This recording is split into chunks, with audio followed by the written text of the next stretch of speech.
Do you want to know what I think?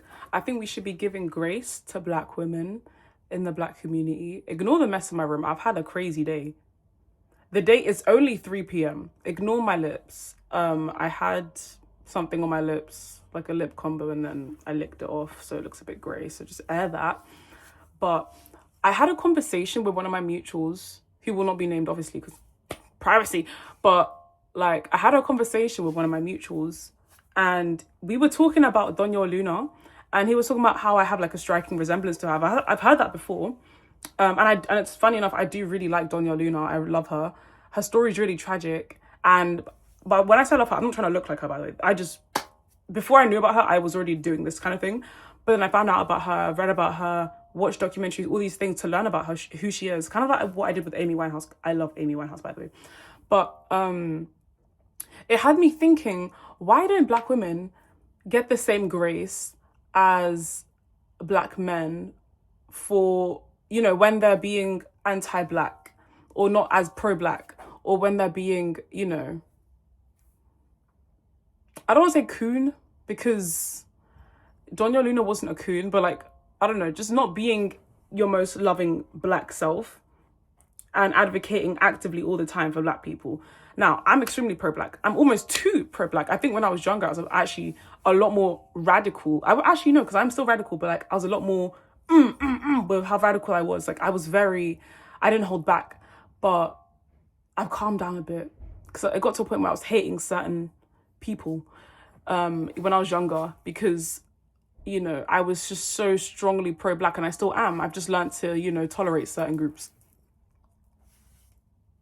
But yeah, we were talking, and it came to my attention, sorry, and came to the conclusion that black men, usually like hotep type of black men, I'm not calling my mutual a hotep, I'm just saying those type of black men, or black men that claim to be very pro-black and stuff, they're not as progressive as they seem. I always say that phrase, you're not as progressive as you seem, because this mutual of mine said that he didn't like Donyale Luna, even though he respected what she did, and who she was,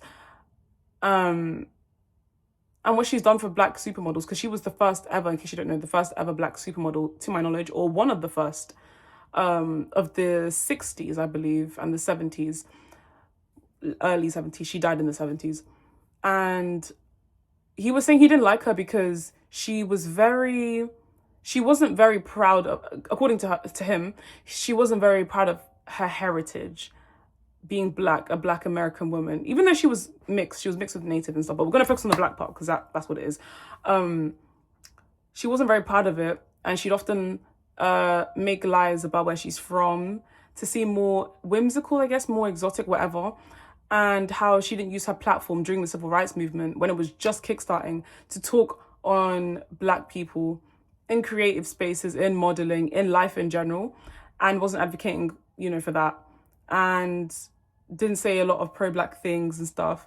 Even though he acknowledged that she was a product of her time and environment, I feel like that's not enough, because he was saying he didn't like her because of her coonery, just for lack of better words. Obviously, she's not a coon, but and I found that to be quite strange, considering he's a Tyler, the Creator fan, to my knowledge. So it's like, how does that work? How is one okay but not the other, when Tyler was outwardly very open with his anti-blackness and misogynoir? This is not a hate attack on my mutual, by the way. This gave me something to talk about, because I think I've been meaning to talk about it, but this just reminded me, like, okay, let me just make the video. Because on my channel, I talk about whatever. I don't just talk about like my mental health and stuff, or like what I'm going through in life, or my personal life. I talk about like anything. Like I talk about whatever's on my mind, because this is like a diary for me. So I don't know, I found that really strange, and I feel like and I was telling him that while I understand that like he thinks he's being progressive and very pro-black by not liking Donyale Luna because of her internalized racism and anti-blackness, but I disagree with that, because number one, she was a black woman of the 50s, the 60s, and the 70s. She was born around in the 50s, I think, and obviously grew up in the 60s. Yeah, she was born in the 50s, grew up in the 60s, died in the 70s. She didn't live very long to even be given the chance to, show that, you know what, I've learned from my mistakes, you know, I'm very pro-black now, or her progression or whatever. Like, she wasn't given that chance because she died so young because of her mental state and everything she's been through. And when I brought this up, he said it was excuses, and I'm like, I don't think those are excuses. I think those are pretty good reasonings. Like, I think place any black person in the 50s, this was the kickstart of the civil rights movement, because his argument, I'm so sorry for my lips, I look like I smoke every day. I don't. But his argument was that there were other people in the same time period when the civil rights was happening, and they knew what to do. They knew to be pro-black. They knew to advocate for black people, but she didn't for some reason. And he was like, there's no excuse for that. Hold on.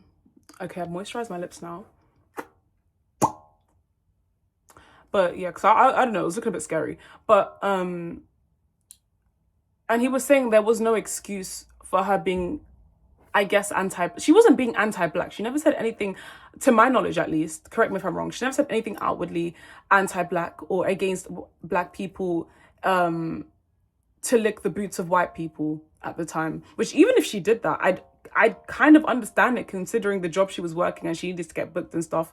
So it's like, even if she did do those things, I would still understand to an extent. It doesn't mean I would justify her like what she was doing or what she was saying, but I'd understand it. So, but that's not what she was doing, because that's called being a coon. If you're being anti-black, especially so that you can get cushy with white people, then, you know, that is being a bit of a coon. But she wasn't even doing that. She was just having internalized misogynoir, or internalized racism and stuff. But it wasn't even in an outward way. It wasn't like she wasn't spewing hate speech, you know? So bringing up the argument of, oh, but she was in the 50s, the 60s, during the civil rights movement, during, you know, the 60s, when everything was about peace, love and harmony and stuff, and equality and all these things.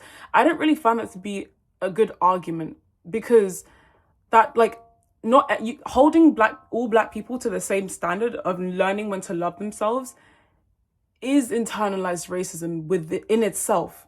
Because why are we holding every black person to the same thing, to the same standard? We all learn things at different rates. And this is what I was explaining to him, that, like, and to just people in general, that not all black people are going to love themselves at the same exact point. I never had a coon period. He told me he used to have, you know, a coon era and stuff, but he learned from that and he's a better person now. He's very, very pro-black, all these things. But I'm like, that's good for you, but you learned, like, you had a coon period. She never even had that, at least to my knowledge. I don't know her, she's dead. But, you know, she just had internalized racism, which is a thing that many black people today struggle with. Many people of color today struggle with. So it's like, you're no better than her just because you got the chance to figure this shit out early. Because number one, the civil rights movement has already happened. You're here today. Like, he's around my age, so we have all the technology, we have all the poems, all the articles, all the writings, everything, all the history to look back on, and to thank all those black Americans who came before us, and all the black people that came before us to advocate for us. We have all that information, so we can self-love ourselves earlier, because I'm 20. So, but back then, there's a reason why all the people from the civil rights movement were older, because they had to learn to love themselves at an older age. They're learning the things that we're learning at 20. They learned that at like 40 plus, so, or 30s plus. Obviously, there were some people younger, but we're not, you know, the exception doesn't make the rule. You know what don't be pedantic, you know what I'm saying? So, I didn't really find that to be a good excuse, because me personally, I didn't have a coon period. I never had an era where I didn't want to be black. At most, I had internalized colorism because of the cultures that I'm from. They favor lighter skin. So when I was younger, I used to want lighter skin and stuff. But, you know, I moved past that very quickly because it was stupid, obviously. And I learned to love myself. I did my readings, I learned and shit, you know. But I never once shamed anyone to this day who hates themselves for being black. Now, I'm against having low racial self-esteem. However, I'm not going to clown you for it. It doesn't make sense. That doesn't make sense to me. How can I clown you for that because you're learning something kind of later than everyone else? That doesn't make sense. I would never clown anyone. Remove racism. I'd never clown anyone for learning something a bit later. Within reason, of course. But especially if you're black, we need to give ourselves more affection and stuff, more, you know, love and stuff, because we don't get that from other communities. Like, there's POC solidarity is not a thing. It never will be, if we're being realistic. And, you know, that's talk less of white people of color, that non-black people of color, they don't even show us, you know, the love or care that we deserve, whatever, that we want. for solidarity to happen. So it's like, we need to be showing affection within our own community and giving ourselves grace in our own community where other communities would not. Do you know what I mean? So I don't really understand the argument of, oh, there were people of that time that knew better. There are people of today that know better, but they still hate themselves. So we can't really use that as a valid excuse, especially because, again, he was a black man. I'm a black woman, an alternative black woman. So was Donyale Luna, an alternative black woman, a pioneer of her time, a pioneer of her craft. So, you know, we have to give her grace because there's misogynoir. There's that intersectionality that she had to experience that black men don't have to, because they're still men, even if they are black. So they do face racism, but they do not face sexism and stuff. Misandry, they don't face those type of things. So obviously black men have their own struggles. They are very valid. But black women's struggles, I'm not going to say one is higher than the other, but I'm going to say one is a bit higher than the other. Okay? So I think I was just explaining to him, I think we should show black women that are learning to love themselves, because a black woman's self-love journey is very different to a black man's self-love journey. In my opinion, it's not completely black and white, it's not completely different, but I feel like there is a difference, and we need to acknowledge that difference to move forward. Because if you want to make effective progression, if you actually want to change shit and have people love themselves permanently and effectively, and it's a journey, then we need to show more compassion within our own community, especially to black women, because we do have it the hardest in society, I think. Obviously, within reason, I'm being very hyperbolic here, but I'm talking about from a social point of view, a society point of view, socioeconomic point of view. Every angle, I'm sorry, like gender and race, we have it the hardest if we're talking about hierarchies, because that's what racism is. It's a hierarchical power system. Same with sexism. So when you've got both being a black woman, being a black person and a woman, and especially a model and alternative, you have to understand that, of course, she's going to have internalized racism. Most people have had that. I haven't had internalized racism. I've had internalized colorism, but we're going to just group that together, for the sake of the conversation. But knowing that, you should give her grace and not, claim that you're so pro-black and stuff, and that, oh, but I learned it at 20. She didn't even live long enough. How do you know that? If, and you know what, he acknowledged that. He acknowledged that. He was like, yeah, fair enough, she didn't live long enough, but there were people of her time that, got it quicker. Civil rights movement was just popping off. She could have advocated for black women, advocated for black people. She could have used her platform differently. But you need to understand, this was the 1960s, baby. Like, you can't just be, it's a very idealist way of thinking, in my opinion. And I don't think it's really effective. I don't think it's effective. When it comes to me, I'm a very cause and effect type of person. I'm very if I'm going to be complaining about something, I need an effect to happen after that. If I actually care about the thing, I need to have something happen afterwards to show that change has been made and we're not just talking words and stuff. Because I think that's a lot of what today is with activism, in all areas of activism. It's a lot of talking and not a lot of getting work done. If you want to actually make effective change and create solidarity within the black community, and especially for black women, and creating a safe space for black people and black women, then we need to stop, almost stigmatizing it. I don't really like I don't like stigma in general, but stigmatizing, self-hatred, or talking about self-hatred, is not effective, especially when you're a Tyler the Creator fan. Because there's a lot of queer black men that claim to be very pro-black, but then misogynoir starts to show and seep through the cracks. And I'm like, baby, I'm starting to see something that I'm not meant to be seeing.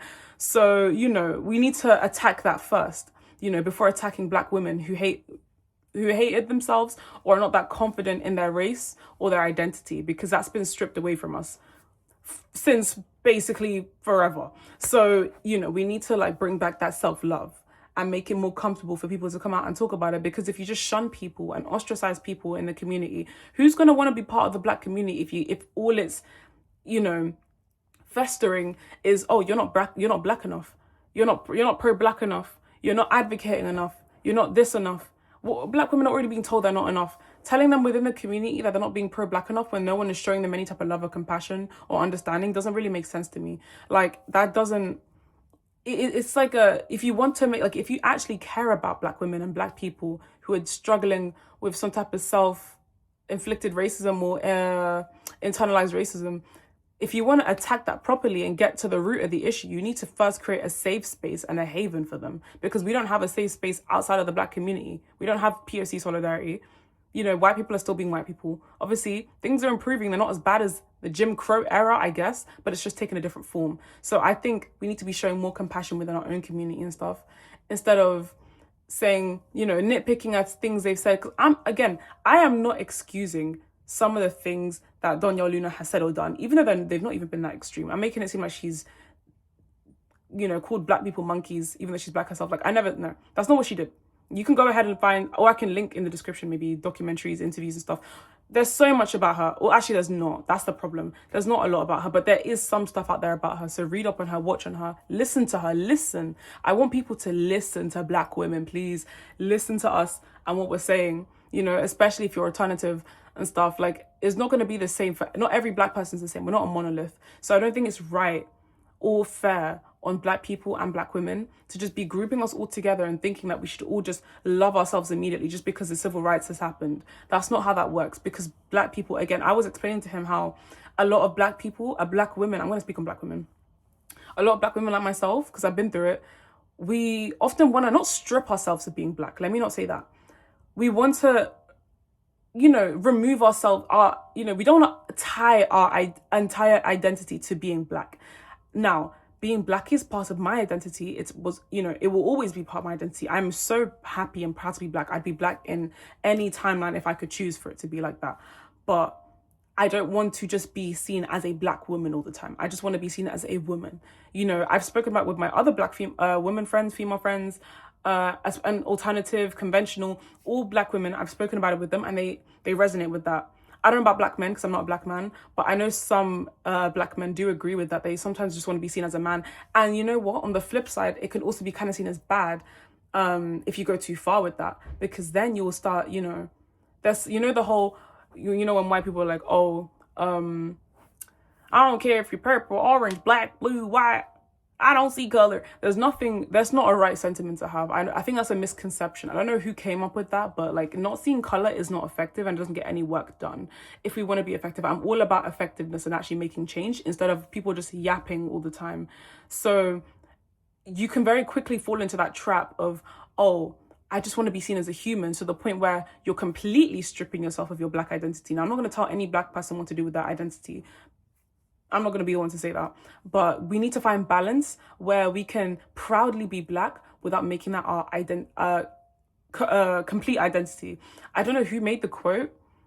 I can't remember, but someone said that like, when a man has nothing else to be proud for, he clings to his ethnicity. And I found that to be very, very true in this type of conversation, because a lot of people think, okay, for example, me, I don't always want to be just seen as a black woman. Obviously, I am a black woman, very proud African, but at the same time, I don't want that to be I don't want that to make me, if that makes sense. I don't want that to be the thing that like creates me. I don't know how to explain it. Like, I just want to walk into a room and someone just sees a person. First of all, remove gender. First, with me personally, just remove gender. Just see a person walk through the door. But obviously, we don't live in that type of world. I'm not an idealist. I'm a realistic person. So at the most, cool, they see a woman walk in. Because if you see a white woman walk into a building, you don't think, oh, that's a white woman. She's walked into the building. It's a subconscious thing. I'm not flaming anyone for this. This is all subconscious, social conditioning, all these things. So it's like, I just want to walk into the room, be seen as a person. Oh, a person just walked in. Oh, a woman just walked in. A girl just walked in. A man just walked in. Instead of, oh my gosh, a black woman. I don't know how to explain that. I feel like maybe some other black women or maybe some alternative black women might understand what I'm talking about. I think anyone could relate to that. You don't want to just be labeled as what you are. Because I've seen a few people, some white people be like, oh, I don't want to be seen as a white person. I just want to be seen as a person. It's not the same as the black version is. It can't be flipped. I don't believe they're mutually can be flipped. Black and white, not the same. But it's a similar sentiment. So I just think if you actually want to effectively make black people be more comfortable with themselves, you have to create a space of comfort. We can't be ostracizing and shaming people for things that they've said all the time, especially for black. This is not talking about someone that's been cancelled because they were racist. We're talking about internalized racism, which is a completely different issue. And again, she was literally a product of her experiences and a product of her time and a product of her environment. So it's like, you can't really be surprised or act, even if you're not surprised, you can't really be too shell-shocked or too disappointed that she wasn't so pro-black just because the civil rights was happening. Because there are black people to this day who still don't love themselves. I will never shame them for it. I will create a space of comfort to talk about, why do you feel like that about yourself? Why do you feel like that about yourself? What made you feel like this? What experiences have you been through to make you think these things about yourself and hate the way you look and stuff, or the way you present yourself? So I don't know. I just wanted to talk about that. I can't believe I've been talking for like 20 minutes because it literally feels like I've been talking for 5 minutes. But I just needed to get that off my chest. Whoever sees this sees it. I don't know. If you're like a black woman who's like, you know, who used to or is struggling with internalized racism, colorism, texturism, whatever, then just know I love you. Like, my heart goes out to you. Like, most black people have been there. Any black person acting like they know, they're lying to you. I'm sorry. We've all dealt with some type of internalized, I'm not going to say hatred because I never hated myself. I just didn't love myself or like myself as much. I loved being black, but it was a colorism thing rather than internalized racism thing. But I think both conversations could be had at the same time. So I feel like texturism also goes into that, because it's part of being black and stuff. So like, I never really had internalized texturism, but I did have internalized colorism and stuff. And I always wanted to be like, but now it's the opposite. Now I've learned to love myself. People have given me the space to love myself. Do you like my necklace? The space to love myself, the space to, you know, be comfortable talking about my experiences and shit. So it's like, now I can fully love my skin tone and I want to get darker, if anything, bro. If I told you the day I had today, I was at the airport to go to New York, America, and I was sent back. But it's fine because as long as I get my money back from the flight, they're saying it's non-refundable, but I'm going to get it refunded.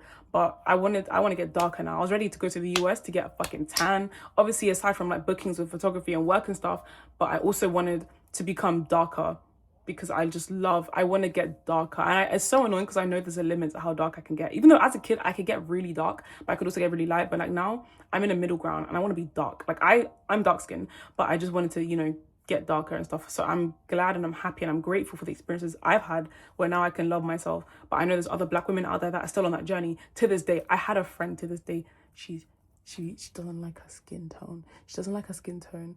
I never shamed her for it. I'm talking quietly because she's kind of nearby, and I never shamed her for it. I just hope she sees how beautiful her skin tone is. And I always did tell her when we did talk how beautiful she was and stuff, because you need to, again, create a safe space, you know. Don't be shunning people, don't be making fun of people for being like that. Again, this is completely different to being a coon. And even then, I still give them that little bit more grace, because who's going to give you that grace if not another black person? With black people, especially with black women, I give them a lot more grace because I understand that outside of the community, even within the community, you've got black men having misogynoir, and being very open about it, and internalized racism and sexism from black mothers to their daughters and stuff. It's so much. There's so much. So it's like, let me just give you this grace. But the thing is, Donyale Luna was not a coon, you know. And again, my mutual never said that she was outwardly a coon, but it's kind of what he was alluding to. So, excuse me, it threw me off, especially with him being a Tyler the Creator fan. That's the part that didn't add up for me. So if we do talk again about this topic, I'm gonna ask him about that, because I don't really see how you can dislike Donyale Luna, who was literally a product of her time and environment, but you can be okay with Tyler, who's only kind of recently become normal. Like, that is not when I say recent, I mean within the recent years, but that's still not an excuse, because we've all seen them tweets, we've seen them lyrics. There's a bunch of stuff. But anyways, I think I've made my point. So yeah.